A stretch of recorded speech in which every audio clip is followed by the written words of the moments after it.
Kalau kita menggantungkan nasib kita pada Allah luar biasa. Ada seorang syekh, saya dengarkan ceramahnya, menarik sekali.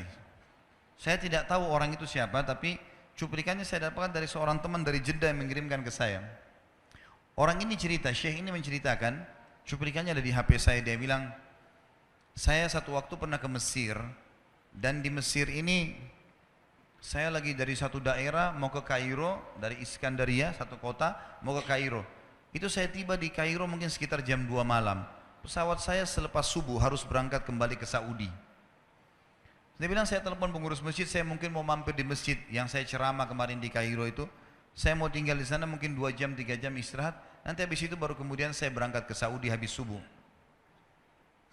Dia bilang, saya masuk ke masjid, tiba jam 2 malam, turun dari mobil, saya lihat masjid, lampunya nyala semua nih. Kemudian setelah saya masuk masjid, saya temukan ada orang di mihrab, imam, lagi sujud, nangis-nangis. Dan luar biasa, tangisannya itu kalau orang dengar, membuat orang yang dengar pun mau menangis. Jadi saking luar biasa dia, merengeknya sama Allah dalam sujudnya. Kata syekh ini, saya pun sambil berdoa sama Allah, ya Allah kabulkan permintaannya orang ini. Walaupun saya belum tahu apa yang diminta gitu. Dia bilang selesai dia sholat, saya dekati dia, saya bilang, Masya Allah, doa apa ini? Luar biasa ini. Doa yang diikuti dengan tangisan di sepertiga malam menjelang subuh. Allah turun ke langit bumi, dikabulkan nih. Dia bilang, demi Allah syekh. Karena syekh ini orang Arab biasanya panggil, bisa orang pintar, bisa orang kaya, bisa orang tua. Jadi kalau antum dipanggil syekh, jangan bangga dulu ya. Karena banyak maknanya itu. Ya. Jadi dipanggil syekh, dia tidak tahu, biasa juga di Saudi begitu ya. Kalau ada orang kita tidak kenal dipanggil syekh, syekh, sini syekh. Walaupun antum bukan syekh sebenarnya gitu. Ya. Maka dia bilang, demi Allah syekh. Dia tidak tahu kalau ini orang memang ulama gitu. Istri saya sekarang lagi dirawat di rumah sakit. Dan saya harus bayar 14.500 jenih atau ponnya Mesir. Saya harus bayar rumah sakit. Kalau enggak istri saya enggak bisa dioperasi. Ini sudah parah sekali.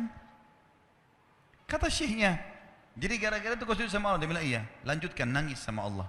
Allah tidak akan menyia-nyiakan orang yang ikhlas minta padanya. Lanjutkan, nikmati sujudmu. Pasti Allah akan berikan jalan keluar. Dia bilang iya baik. Orang itu dia bilang kembali lagi ke mihrab, nangis lagi. Sholat sujud sama Allah, ya Allah. Dan dalam doanya begitu. Ya Allah, istri saya mau dibayar besok rumah sakitnya. Jumlahnya sekian, saya tidak pegang uang 1 jenih pun. Ini 14.500 jenih. Banyak sekali. Maka dia bilang, orang ini bilang baiklah kalau begitu. Syekhnya ini bilang, saya mau tidur dulu. Saya istirahat 1 jam, menjelang azan subuh dia bilang. Ada marbot masjid datang bangunin saya. Sudah azan, saya sholat qobliyah, sholat sunnatul fajr. Waktu iqamah, pengurus masjid tahu kalau dia ini ulama, dipanggil, dia bilang, syekh tolong jadi imam. Dia bilang saya capek, baru istirahat 1 jam, 2 jam malam. Biarlah imam. Dia bilang tidak apa-apa, ayat-ayat pendek aja, baca surah-surah pendek aja. Kata syekh baiklah. Dia bilang saya baca surah-surah pendek. Rupanya mikrofon masjid karena keluar di luar. Ada satu pengusaha Mesir, apartemennya itu dekat masjid. Dan dia suka ikuti ceramahnya syekh ini di YouTube. Dia bilang turun dari apartemennya, ikut sholat berjamaah di masjid. Karena dia kenal suaranya orang ini gitu. Begitu selesai sholat, dia bilang, saya lagi zikir, datang orang itu. Dia bilang, syekh, ahlan wa sahlan di Mesir. Saya salah satu penggemar anda di YouTube dan saya, dengar suara tadi. Saya tadinya mau sholat di masjid lain, saya ke masjid ini. Dia bilang, syekh, saya mau minta tolong satu hal. Kata syekhnya, kenapa? Dia bilang, saya sudah ngitung zakat uang perusahaan saya harus alokasikan 14.500 jenih. Kata syekhnya. Orang itu bilang, saya mau alokasikan zakat saya 14.500 jenih. Kata syekhnya, saya nangis. Dengar itu. Nangis, saya terisak-isak. Kata orang itu, kenapa anda nangis? Syekh bilang, saya nggak bisa jelasin. Dia bilang, saya nangis terus. Kemudian saya lihat ke kiri kanan di saf, mana orang yang tadi malam sholat tahajud. Ada di ujung. Dipanggil sama syekh. Fulan kesini, datang. Dia bilang, ceritakan masalah kamu apa? Dia bilang, syekh saya punya masalah, istri saya dioperasi harus bayar 14.500 jenih hari ini, kalau tidak nggak operasi. Kata syekhnya, tiba-tiba si pengusaha ini nangis-nangis. Orang ini juga heran, kenapa kalian berdua menangis? Dia masih bingung kenapa gitu. Kata syekhnya, biarin orang ini yang jelaskan.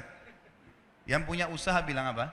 Demi Allah Syekh, saya sudah 1 minggu taruh uang ini di lemari saya, sudah 1 minggu.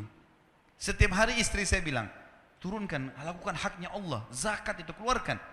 Dia bilang, saya ingin dapat 1 orang yang saya kasih langsung daripada saya bagi-bagi.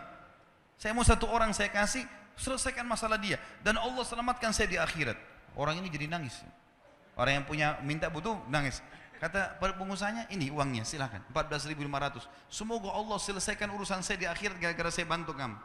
Kata syekhnya, demi Allah yang terjadi, orang ini yang siapa namanya? Orang yang punya uang ini, yang dikasih uang, dia tiba-tiba lupakan saya dan lupakan si pemilik uang. Dia langsung angkat kepalanya ke langit sambil menangis mengatakan, ya Allah, aku mencintaimu. Terpenuhi kebutuhannya, gitu kan? Kuasa Allah. Teman-teman, cuman kita selalu buru-buru. Kalau seseorang kita di perusahaan mau dinaikkan gajinya saja, mau naikkan jabatannya, dia harus tulis permohonan.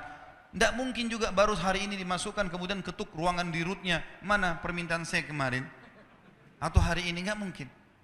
Seminggu dia sabar, 2 minggu dia sabar, dengan berharap datang panggilan. Kenapa dengan Allah Subhanahu Wa Taala kita tidak begitu, teman-teman? Banyak orang buru-buru, dan kebanyakan orang mau menggantungkan permintaannya kepada Allah hanya pada hal-hal yang kecil, hal yang besar tidak, atau sebaliknya, hal yang besar, hal yang kecil tidak. Kenapa tidak pernah minta sama Allah dikasih motor, dikasih mobil, dikasih rumah? Kenapa hanya minta kalau penyakitnya dihilangkan baru kembali kepada Allah? Itu pun seringkali kita jadikan Allah nomor 30, teman-teman sekalian. Ke dokter ini, ke dokter itu, resep ini, resep. Nanti kalau sudah mentok nggak bisa sembuh baru sholat tahajud. Hah? Salah.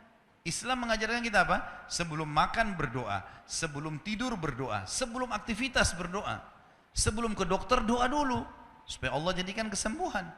Karena dokter resepnya cuma semoga lekas sembuh. Tidak ada pasti sembuh. Makanya teman-teman sekalian, kembali kepada Allah adalah jalan yang paling luar biasa gitu. Coba merengek kepada Allah SWT. Allah pasti tidak akan pernah memungkiri janji-janjinya.